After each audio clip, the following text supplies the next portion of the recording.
সেনাবাহিনী সেদিনের রোলটা সরকার পতনে সহায়তা করেছে, এটাই উনি একাডেমিক পয়েন্টে বলতে চেয়েছে। সেনাবাহিনীর কাজ হলো দেশ রক্ষা করা। এই 5 তারিখ থেকে 8 তারিখ পর্যন্ত দেশ সেনাবাহিনী রক্ষা করে, বাইরের কোনো শক্তি আসে না, কিন্তু বাইরের লোক এসে সরকারে বসে গেছে, এই বিদেশিরা এসে সরকারে বসে গেছে, এটা আপনি বলছিলেন। না না, আমি তো অস্বীকার করছি, আমার বক্তব্য হলো যে বসে গেছেন, আপনি বসাইছেন,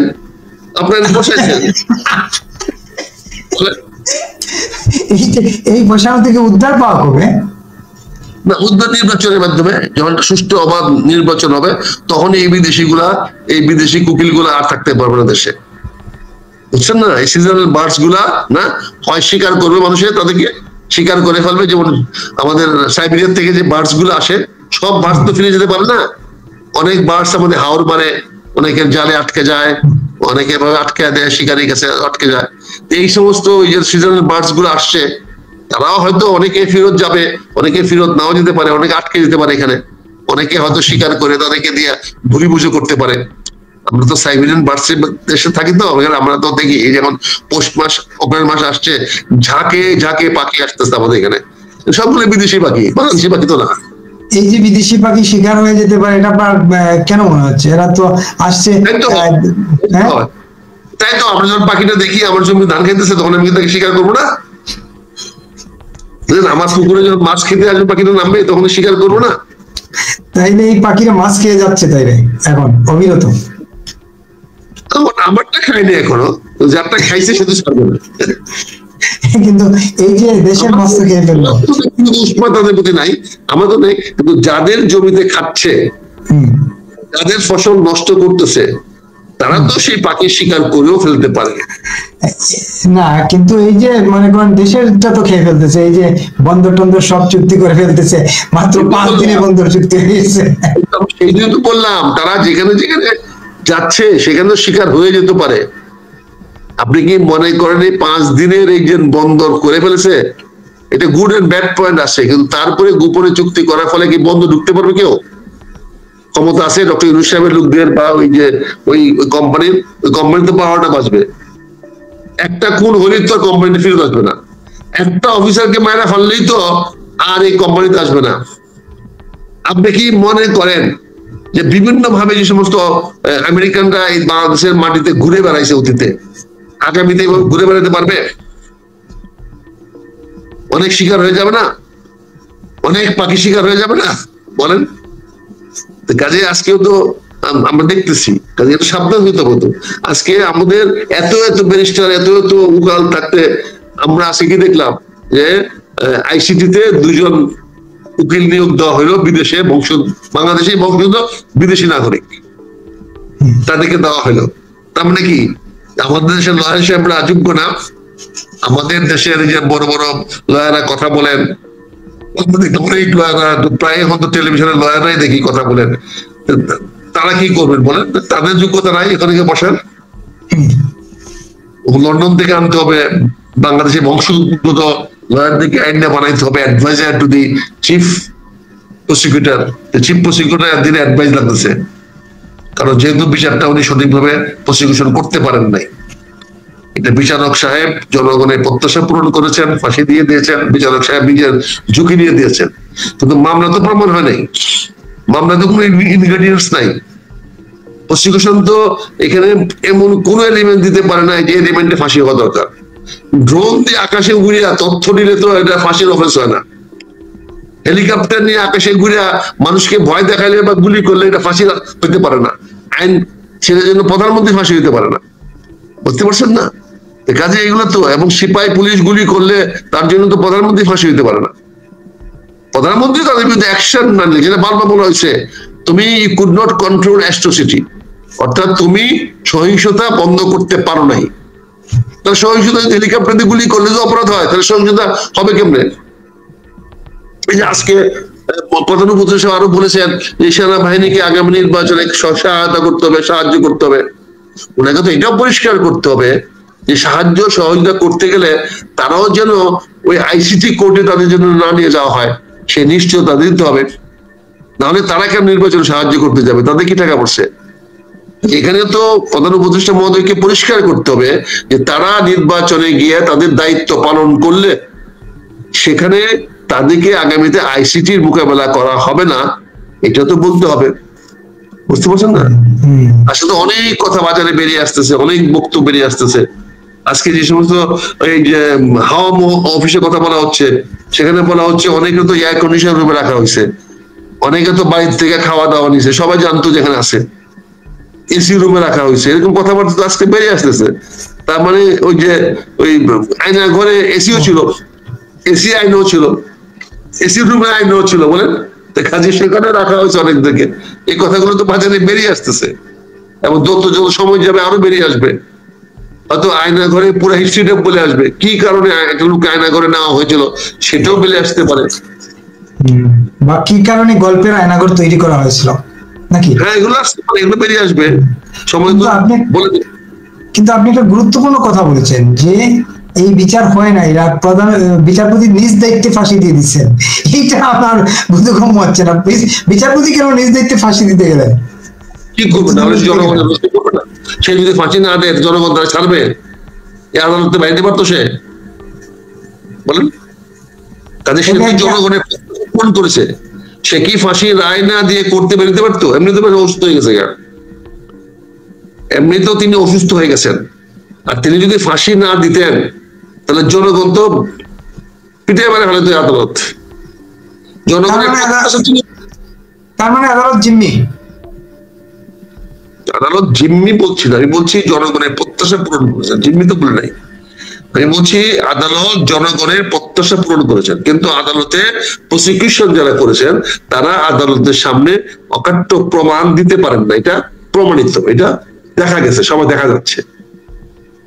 এটা যারা প্রসিকিউশনে ছিল তারা বক্তৃতা দিয়েছে, কিন্তু তারা তথ্য উপাত্ত এবং মামলার প্রমাণ করার জন্য যা যথেষ্ট তা দিতে পারে নাই। এটা আমার কথা না, জাতিসংঘও বলেছে তোমরা বিচার করেছো কিন্তু বিচারটা আমাদের কাছে স্বচ্ছ মনে হয় নাই। এবং আরো বলেছে যে প্রাণদণ্ড দেওয়াটা, মৃত্যুদণ্ড দেওয়াটা তাদের পলিসির মধ্যে পড়ে না, এটা বলেছে। আমেরিকান এমবেসির থেকে আমেরিকান প্রেস রিলিজে তাই বলা হয়েছে, আমেরিকানরা বলেছে, অনেক মিডিয়া বলেছে, ইন্টারন্যাশনাল ক্রাইসিস ম্যানেজমেন্ট তারাও বলেছে যে এটাতে দেশের অশান্তি আরো বাড়বে, রাজনৈতিক বিভেদ আরো বৃদ্ধি পাবে, রাজনৈতিক প্রতিহিংসা আরো বৃদ্ধি পাবে। এটা তো অনেক মানুষই ভাবতেছে। কাজে ফাঁসিটা তো এখন না দিয়ে তো উপায় ছিল না। জনগণের প্রত্যাশাটা তো যে কোনো কারণে হোক শেখ হাসিনার পক্ষে ছিল না, এখন নাই। যদি আগামীতে আমার পক্ষে যায় তাহলে হয়তো আবার উনি পূর্ণবাসী হইতে পারেন। কিন্তু জনগণের কাছে তো ওনাকে পরিষ্কার করতে হবে যে উনি জনগণের জন্য ভালো করতে চেয়েছিলেন, কার জন্য ভালো করতে পারেন নাই। এটা যদি উনি ওনার সৎ উদ্দেশ্য থেকে থাকে জনগণের কল্যাণের জন্য উনি করেছেন, তাহলে উনি জনগণকে বলুন, জনগণকে জানাক, দিল্লি থেকে জানাক, নাই বাংলাদেশে আসতে বলবো না, কারণ বাংলাদেশে আমি ওনাকে নিরাপত্তা দিতে পারবো না। যেহেতু নিরাপত্তা দিতে পারবো না, আমি তাকে বাংলাদেশে আসতে বলবো না। আমার সরকার যদি ওনাকে আনতে পারে আমি তো সহযোগিতা করবো, কিন্তু আমরা হেড অফ থাকলে নিয়ে আসেন, আমি তাকে ধরে নিয়ে আসতে পারবো, এই ক্ষমতা তো আমার নাই। কিন্তু আমার প্রত্যাশা থাকবে সরকার বাংলাদেশে যত তাকে উন্নয়ন নিয়ে আসে বাংলাদেশের বিচারে মুখাপেক্ষি করা হোক। তার মানে সরকারের হেড অফ নাই, ওনাকে আনার নাকি? থাকলে দেখা, আমি তো বলছি না থাকলে সরকার দেখা। একেবারে। আপনি নির্বাচনের প্রসঙ্গে বলছিলেন যে এই সেনাবাহিনীর কথা বলছিলেন যে নির্বাচনে যে সেনাবাহিনীর দায়িত্ব পালন করে, নির্বাচন কি দেখতেছেন? এটা তো পরিষ্কার একদম ধবধবা। ফেব্রুয়ারি মাসে শীতের পরে নতুন নির্বাচন হবে, সুন্দর পরিবেশে ফেব্রুয়ারি মাসে ফুরফুরা সময়, একদম বসন্তকাল, শীতেরও শেষ, বসন্তকালের শুরু, ওই সময় ফুরফুরা মেজাজে বাংলাদেশে নির্বাচন হবে। এটা তো দৃশ্যমান, স্পষ্ট। যারা দেখতে পায় না তারা তো হলো জেগে ঘুমাচ্ছে, তাকে ঘুম কেমনে ভাঙাবেন? সে চোখ বন্ধ করে দেখার চেষ্টা করছে, তাহলে সে কি করে দেখবে? চোখটা খুলেন, খুলে দেখেন নির্বাচন যত সময় হবে। কিন্তু লোকে বলে আর কি যে যখন সরকারের দায়িত্বে যারা থাকেন তারা যত জুড়ে নির্বাচনের কোনো বিষয়ে, যত জুড়ে নির্বাচন না যে কোনো বিষয়ে যত জুড়ে বলেন, ঠিক সেই জোর দেওয়া বিষয়টা তত পিছন দিকে হাঁটে। 20 কোটি মানুষের দেশে যদি 1% লোক যদি দ্বিমত পোষণ করে তাহলে 20 লক্ষ লোক হয়। এটা অনেক আফ্রিকান দেশ জনসংখ্যাও নাই। 10% লোক যদি একটা পক্ষে যায় তাহলে 2 কোটি লোক যায়। সবার কথারই গুরুত্ব আছে, মূল্য আছে, সবারই দ্বিমত করার অধিকার রাখে। কিন্তু আমি মনে করি যে বৃহদাংশ মানুষ, বাংলাদেশের মানুষের কাছে এরকম কোনো ভূষা নাই, এরকম কোনো মানে কোনো মনে রাখো কোনো দ্বিধা নাই। তারা জানে, বাংলাদেশের বৃহদাংশ মানুষ জানে যে নির্বাচন, তারা জানে না শুধু মানে এবং বিশ্বাস করে, এবং তারা চায় নির্বাচনটা সঠিক সময় হোক। নির্বাচনটাই বাংলাদেশে আমাদের জন্য বর্তমানে সবচেয়ে ভালো ঔষধ, এটাই আমাদেরকে বাঁচাতে পারবে। সেনাবাহিনী সহায়ক শক্তি হিসেবে কাজ করেছে সেই অভ্যুত্থানে। আপনি একজন সামরিক অবসরপ্রাপ্ত সামরিক কর্মকর্তা হিসেবে নিশ্চয়ই দীর্ঘদিন সেনাবাহিনীতে ছিলেন, আপনার নানা অভিজ্ঞতা আছে। এই বক্তব্যটাকে আপনি কিভাবে দেখছেন? ধন্যবাদ আপনাকে বিপুল ভাই, আপনার অনুষ্ঠানে আমাকে দাওয়াত দেওয়ার জন্য। আসসালামু আলাইকুম। আপনার মাধ্যমে প্রথমে আপনার দর্শক শ্রোতাদেরকে আমার সহজ সালাম জানাই, যে যেখানে আছেন ভালো থাকবেন, সুখে থাকবেন, শান্তিতে থাকবেন, এবং সবচেয়ে বড় কথা হচ্ছে আজকের এই দুর্দিনে নিরাপদ থাকার চেষ্টা করবেন। আপনার প্রশ্নটা যদি সোজা যাই, সেনাবাহিনী কি সরকার পতনে সহায়তা করতে পারে? সোজা সাপটা উত্তর হল না।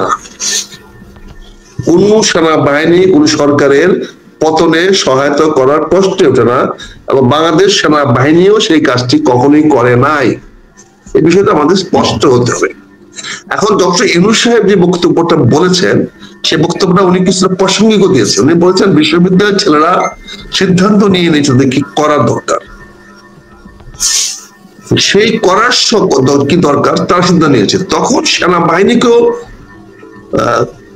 তৎকালীন আওয়ামী লীগ সরকার মাঠে আইন শৃঙ্খলা রক্ষা করার জন্য নিয়োজিত করেছিল, এবং সেখানে ওবায়দুল কাদের বলেছিল দেখা মাত্র সেনাবাহিনীকে গুলি করার অর্ডার, সেনাবাহিনীকে অর্ডার দেওয়া হয়েছে, যাকে আপনারা দেখবেন রাস্তায় ঘাটে তাদেরকে গুলি করবেন। এই বক্তব্যটা সেনা প্রধান সহ সেনা কর্মকর্তারা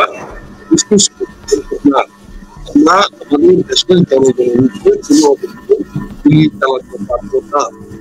আর এই ছেলেরা মেয়েরা আমাদের যারা পড়া করে, তারা আমাদের সন্তান, আমাদের ভাই বোন বা অনুজন।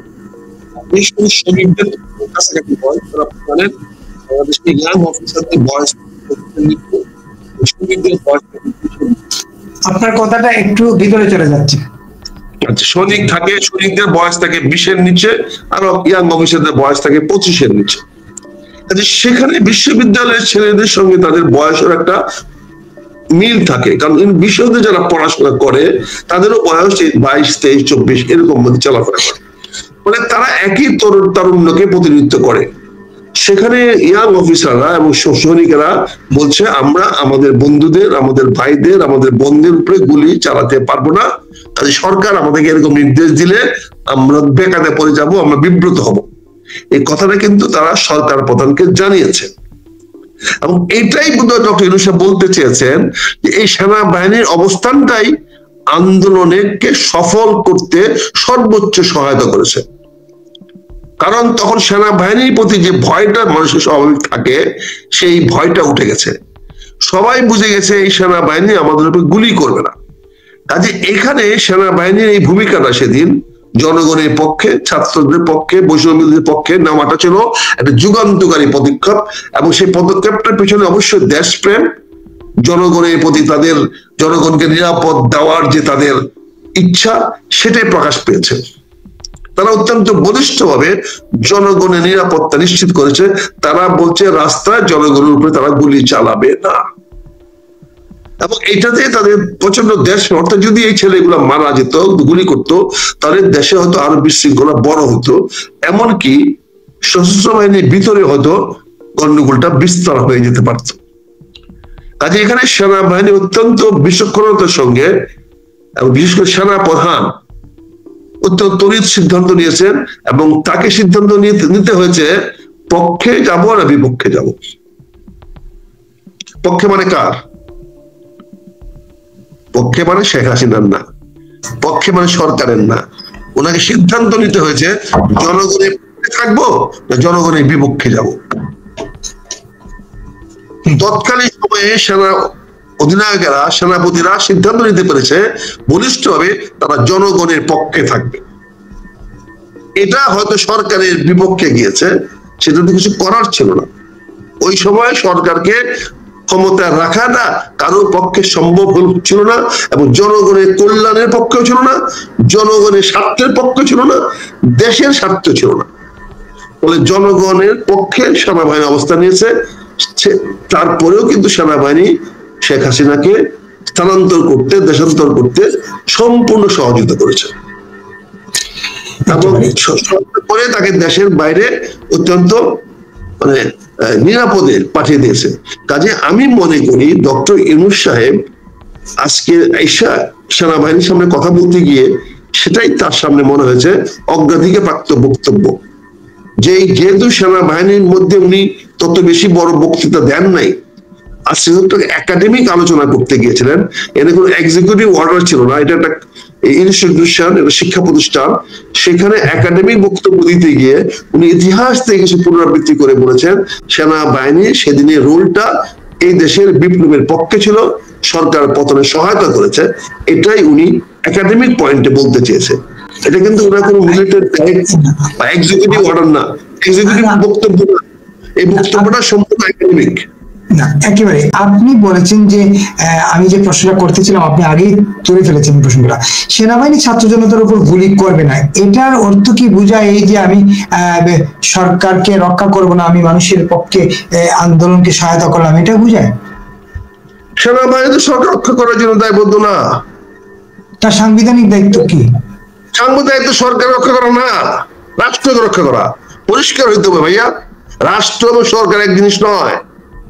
সেনাবাহিনী সংবিধানের ৬২ ধারায় প্রতিষ্ঠিত হয়েছে, যাদের মূল দায়িত্ব হলো রাষ্ট্রকে রক্ষা করা, রাষ্ট্রের সার্বভৌমত্ব রক্ষা করা, এবং যদি সরকার বেসামরিক প্রশাসনকে সহায়তা করতে বলে তাহলে সহায়তা করা, বেসামরিক প্রশাসনকে সহায়তা করা।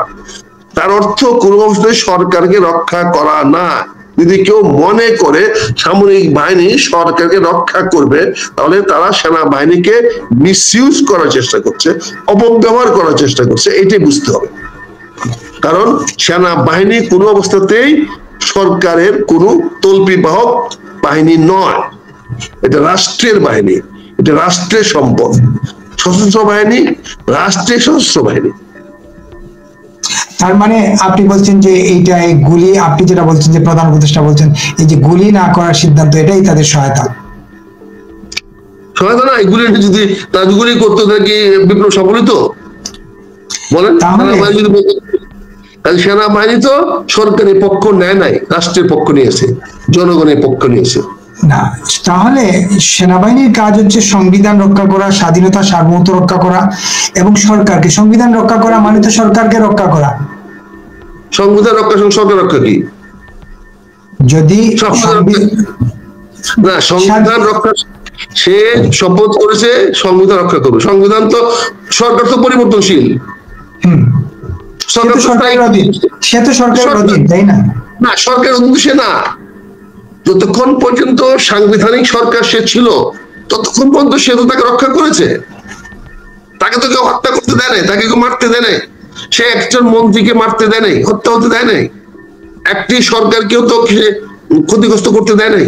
সে দায়িত্ব পালন করেছে এবং তাদেরকে নিরাপত্তা দিয়েছে, নিরাপদে ক্যান্টনমেন্টে নিয়ে আসছে, সবাইকে, সকল মন্ত্রীদেরকে নিয়ে আসছে। সে তো সরকার, কিন্তু সরকারকে টিকিয়ে রাখা তো দায়িত্ব না। সেই দায়িত্বটা সে সেনাবাহিনী অত্যন্ত দক্ষতার সঙ্গে, বিচক্ষণতার সঙ্গে করেছে।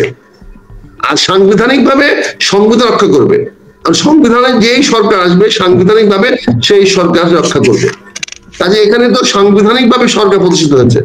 বর্তমান সরকারকে তো সাংবিধানিক ভিত্তি দিয়েছে বাংলাদেশের সুপ্রিম কোর্ট, উচ্চ আদালত। এই সরকারকে সংবিধানের 106 আর্টিকেল অনুযায়ী এই সরকারকে ডক্ট্রিন অফ নেসিটি হিসেবে সরকারকে বৈধতা দিয়েছে সাংবিধানিক সরকার হিসাবে।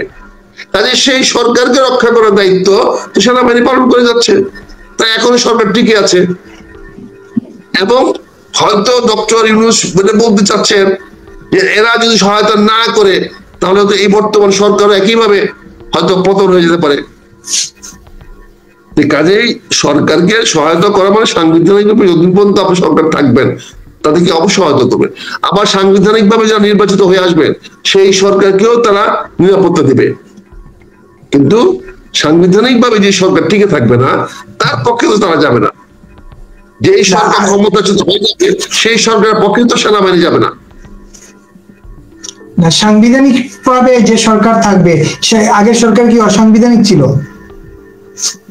আমি তো আগে সব বলি নাই, শেখ হাসিনা তো আর্মি তো রিকভার করছে সরকার যদি চলে গেল সেদিন থেকে। এর আগে তো বলছে আমি জনগণের উপর গুলি চালাবো না, সে তো তার সরকারের আদেশ অমান্য করতে অস্বীকার করে নাই। সে তো সরকারকে রক্ষা করেছে, তাদেরকে সকল দায়িত্ব পালন করেছে। সে শুধু বলেছে যে আমরা জনগণের উপরে গুলি চালাবো না। পরিষ্কার টিকতে পারে না, সে সরকারের ব্যাপার। সরকার চলে গেছে, পদত্যাগ করছে, পদত্যাগ বলে ঘোষণা দিছে, তাকে হেলিকপ্টার দিয়ে বলছে কোথায় যেতে চান, আমি ভারত যেতে চাই, উনাকে এয়ারফোর্সে হেলিকপ্টার দিয়ে ভারতে পাঠিয়ে দিয়েছে। সরকারের একটা গুরুত্বপূর্ণ প্রশ্ন তুলছেন যে সরকার যতক্ষণ ছিল ততক্ষণ সরকারকে রক্ষা করেছে। ওই দিন বিকেলেই তো সেনাপ্রধান বলেছিলেন যে দেশবাসী আপনারা চিন্তা করবেন না, আপনাদের জানমাল রক্ষার দায়িত্ব আমার। জানমাল কি আসলে রক্ষা করা গেল? না, জানমাল রক্ষা করতে পারে না। এই জন্য তার এই বক্তব্য বলা 15 মিনিট পরে তারা বলছে যে তোমাকে আমরা তোমার প্রমাণ চাই না। আমরা সজীব ওয়াজেদের বক্তব্যে আমরা পাই যে সজীব মাহমুদ তার বক্তব্যে আমরা পাই, ইন্টারভিউ পাই, সে পরিষ্কার তারা বলে দিয়েছে না, সেনা প্রধানের অধীনে কোনো সরকার হবে না, তাদের কাছে তারা যাব না। তখন তারা দায়িত্ব নিয়ে তারা চলে গেছে এপি পত্রিকার অফিসে। সেখানে গিয়ে তারা সিদ্ধান্ত নিয়েছে, বিকল্প সিদ্ধান্ত। সেখানে সেনা প্রধান তো আর সে দায়িত্ব নিতে পারে নাই। যদি সেনা প্রধান দায়িত্ব তৎকালীন সময় নিতে পারতো, দায়িত্ব দিতে, তাহলে আমি বলতে পারি একটি মানুষেরও ক্ষতি হতো না, এই মিল কারখানা কোনো নাগর হতো না। এই সুযোগটাই করে দেওয়ার জন্য ওয়াকারুজ্জামানের বক্তব্যটাকে তারা ডিফাই করেছে। ওয়াকারুজ্জামান দায়িত্বটা নিয়েছিল, কিন্তু সেই দায়িত্বটা তো আমরা ওনাকে দেই নাই। তো উনি চিফ মাস্টার বিষয় হতে পারতেন, উনি উপদেষ্টা প্রধান হতে পারতেন, উনি সরকার প্রধান হতে পারতেন, ওনার নেতৃত্বে সরকার গঠিত হতে পারতো। আমরা তো সেই সুযোগটা ওনাকে দেই নাই। উনি যেতে দায়িত্ব নেওয়ার জন্য ভলান্টিয়ার হয়েছিলেন, কিন্তু তারপরেও তো তাকে আমরা সেই দায়িত্ব দেই নাই আমরা। এবং সেখানে সজীবের মতো লোকেরা দায়িত্বটা তার কাছ থেকে নিয়ে তারা বলছে আমরা 3 দিন দেশে সরকার ছিল না। এই সজীবের কথায় তো আর এটা ফেলে দেওয়া যায় না। 3 দিন তো সরকার ছিল না, 3 দিন তো সেনাপ্রধানের দায়িত্ব ছিল, যেহেতু তিনি দায়িত্ব ছিল না। সেনাপ্রধান দায়িত্ব সরকার ছিল না, সরকার ছিল নাই, কিন্তু ডক্টর ইউনূস কিন্তু তারা উপদেষ্টা বানিয়ে ফেলেছেন, ঘোষণা দিয়ে দিয়েছে উনি আসতে পর হবেন। সরকার তো ছিল, প্রশাসন ছিল, জাপসি ছিল, সবাই ছিল। সেনা বানানো তো সরকারকে সরকারি কাজ করা সেনাপ্রধানের দায়িত্ব না, কারো জানমালের নিরাপত্তা দেওয়া সরকারের দায়িত্ব না, রাস্তাঘাটে ট্রাফিক কন্ট্রোল করা সামরিক বাহিনীর দায়িত্ব না। এগুলো অতীতে আপনারা করেছেন, আমরা তো আপত্তি করেছি। 3 দিন সরকার নাই, সেনাপ্রধানে কি করা আছে, সেনাবাহিনী কি করা আছে? সেনাবাহিনী তো অন্য কোনো বিদেশে কাউকে এই দেশে ঢুকতে দেয় নাই। মানে আপনার ডাইকে নিয়ে আসছেন, বিদেশি আইন নিয়ে ক্ষমতায় বসায় দিচ্ছেন, সেনাবাহিনী কি করবে? সেনাবাহিনী উচিত ছিল ডক্টর ইউনূসের বিমানটাকে গুলি করে ফেলায় দেওয়া, সে তো বিদেশি, সে বাংলাদেশে ক্ষমতা বসবে কেন? সেনাবাহিনী সেটা করেছে? করে নাই। সেনাবাহিনী কোনো বিদেশিকে বাংলাদেশে আসতে দেয় নাই, কোন বিদেশি রাষ্ট্রকে দেয় নাই। তাহলে সেনাবাহিনী রাষ্ট্রকে রক্ষা করেছে। সরকারকে রক্ষা করা সেনাবাহিনীর দায়িত্ব না, কর্তব্য না। রাষ্ট্রকে রক্ষা করা সেনাবাহিনীর দায়িত্ব, কর্তব্য।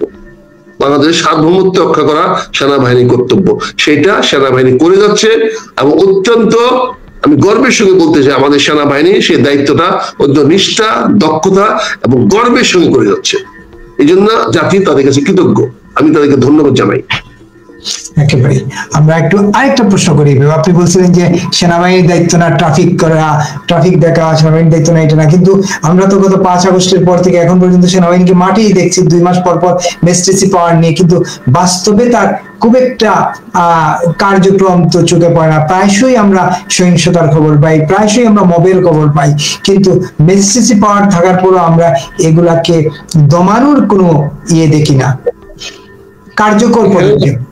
এখানে একটা জিনিস আমি আপনাকে একটু বিনয়ের সঙ্গে বলতে চাই, সেনাবাহিনীকে দেশের কাজে লাগানোর জন্য বেসামরিক প্রশাসনকে সহায়তা করার জন্য সরকারের একটা সংবিধানে একটা ধারা আছে, সংবিধানে একটা কথা আছে, বেসামরিক প্রশাসনকে সহায়তা করার জন্য যদি বাংলাদেশের প্রশাসন চায় তাহলে সেনাবাহিনী সেখানে দায়িত্ব পালন করতে পারে। সেই দায়িত্বটা তারা পালন করে সংশ্লিষ্ট ডিপ্টি কমিশনারের অধীনে।